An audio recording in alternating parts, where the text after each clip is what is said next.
Ana Maite García Pucheta. Actualmente estudio en la Universidad Pedagógica Nacional. Curso el segundo semestre de la licenciatura en Pedagogía. Y el día de hoy les voy a hablar sobre el movimiento estudiantil de 1968. Este movimiento es la historia que puso en evidencia a un régimen autoritario y a una población cansada de que no se le tomara en cuenta. Este fue un movimiento social. Fue una lucha por justicia y libertad y la exigencia de un mejor gobierno. ¿Cómo inició el movimiento estudiantil?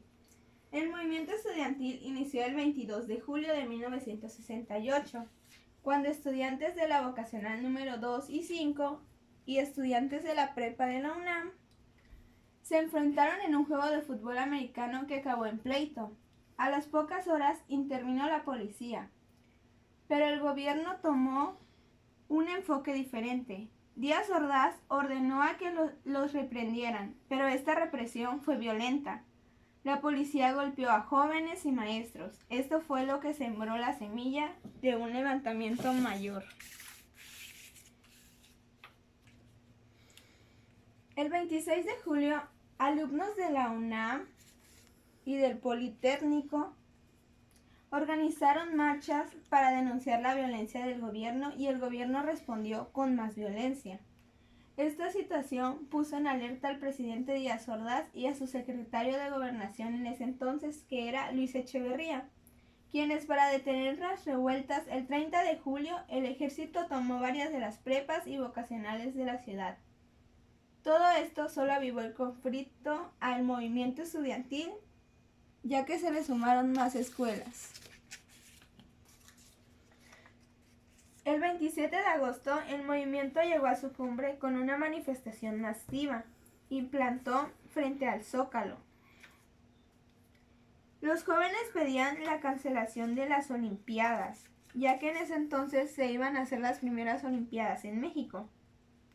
Pedían garantías de libertad y de justicia.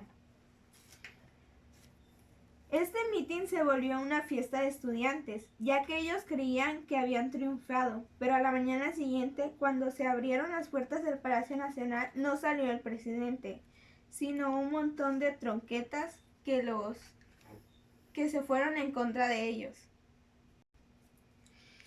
El 2 de octubre se convoca una manifestación en la Plaza de las Tres Culturas de Tlatelolco. En esta manifestación los jóvenes se reunieron en este espacio para escuchar a sus líderes y continuar su lucha de forma pacífica, y todo parecía ir bien, hasta que aparecieron unos hombres misteriosos sobre la iglesia, en los corredores y los edificios, que tenían un guante blanco y observaban atentamente la manifestación. Y de pronto un helicóptero apareció sobrevolando por arriba de ellos y dejó caer unas bengalas, y en ese instante surgieron disparos entre los edificios en contra de los manifestantes, y al mismo tiempo llegó el ejército,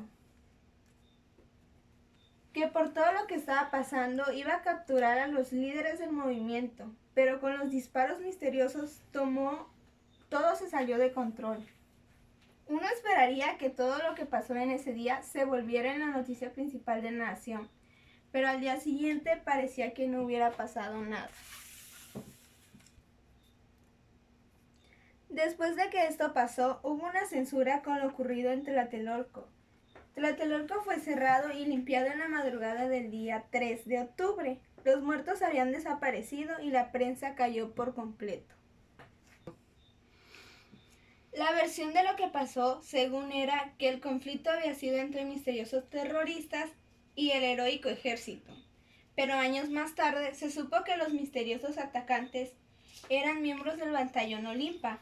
Estos eran un grupo militar creados por el gobierno y compuestos en su mayoría por miembros y militares de alto rango, vinculados directamente al presidente.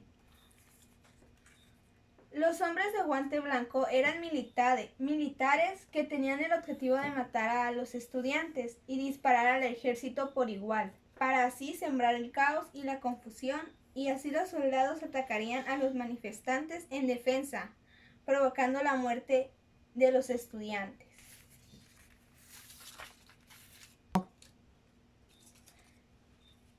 La masacre marcó al país y de forma cínica y autoritaria el gobierno de Díaz Ordaz se salió con la suya, ya que el movimiento estudiantil desapareció por completo y las Olimpiadas se llevaron a cabo con éxito.